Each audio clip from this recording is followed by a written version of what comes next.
Hi అండి, వచ్చేసాను. ఈరోజు మన టేస్టీ రెసిపీ తినే కొద్దీ తినాలనిపించే రుచికరమైన పొటాటో చీజ్ బాల్స్.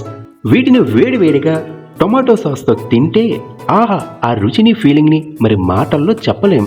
మరి వీటిని పెర్ఫెక్ట్గా ఎలా తయారు చేసుకోవాలో చూసేద్దామా? Let's start. ఇప్పుడు 2 నార్మల్ చీజ్ క్యూబ్స్ని ఇలా గ్రేటర్ని ఉపయోగించి సన్నటి తురుము కింద గ్రేట్ చేసుకోవాలి. ఈ చీజ్ క్యూబ్స్ తురుము ఒక 2 టేబుల్ స్పూన్లు వచ్చింది. అలానే 4 మీడియం సైజ్ ఉడికించిన బంగాళదుంపల్ని కూడా గ్రేటర్తో గ్రేట్ చేసుకోవాలి. ఇందులో సన్నగా తరిగిన 4 వెల్లుల్లి రబ్బలను వేసుకోవాలి. అలానే గ్రేట్ చేసుకున్న చీజ్ని వేసుకుందాం. నెక్స్ట్ స్వీట్ కార్న్ గింజలు 2 టేబుల్ స్పూన్లు, ఉల్లిపాయ ముక్కలు 2 టేబుల్ స్పూన్లు, చిన్నగా తరిగిన టొమాటో ముక్కలు 2 టేబుల్ స్పూన్లు, క్యాప్సికం ముక్కలు 2 టేబుల్ స్పూన్లు, పచ్చిమిరపకాయ ముక్కలు 2 టేబుల్ స్పూన్లు, కొత్తిమీర తరుగు 2 టేబుల్ స్పూన్లు, ఆరిగానో ఫ్లేక్స్ ఒక పావు టీ స్పూన్. మీకు కారం అంటే ఇష్టాన్ని బట్టి మిరియాల పొడి 1 లేదా 2 టీ స్పూన్లు వేసుకోండి. అలానే చిల్లీ ఫ్లేక్స్ అర టీ స్పూన్.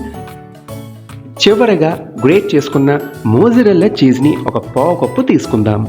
ఇప్పుడు రుచికి సరిపడా సాల్ట్ని యాడ్ చేసుకుని అన్నీ బాగా మిక్స్ చేసుకోవాలి.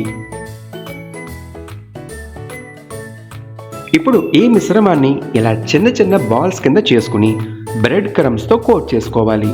బ్రెడ్ క్రమ్స్ అంటే ఏమీ లేదండి, బ్రెడ్ని పెనం మీద కొంచెం లైట్గా టోస్ట్ చేసి చల్లారక మిక్సర్లో బరకగా పౌడర్లా గ్రైండ్ చేసుకోవటమే.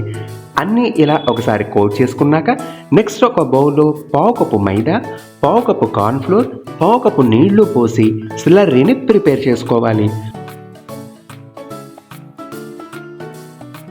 బ్రెడ్ క్రమ్స్తో కోట్ చేసిన బాల్స్ అన్నింటినీ ఇలా ఈ కార్న్ఫ్లోర్ మైదా స్లర్రీలో ముంచి మళ్ళీ బ్రెడ్ క్రమ్స్తో రెండోసారి కోట్ చేసుకోండి. ఇప్పుడు వీటిని ఇలా ప్లేట్లోకి తీసుకోండి. ఒక చేత్తో స్లర్రీలో ముంచి వేరొక చేత్తో బ్రెడ్ క్రమ్స్తో కోట్ చేసుకుంటే ఈజీగా ఉంటుంది. అలానే తడి చేయ పెట్టకపోవటం వల్ల బ్రెడ్ క్రమ్స్ తడిసిపోకుండా పొడిగా ఉంటాయి.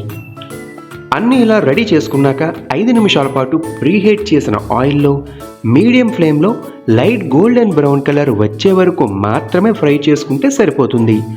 మరీ ఎక్కువ ఫ్రై చేస్తే లోపల చీజ్ అనేది వేడికి బాగా కరిగిపోయి బయటకు వచ్చేస్తుంది. కాబట్టి లైట్ గోల్డెన్ బ్రౌన్ కలర్లోకి వచ్చి ఇలా కొంచెం వేగాక స్టవ్ని సిమ్మర్లో పెట్టుకుని వీటిని తీసేసుకోవాలి.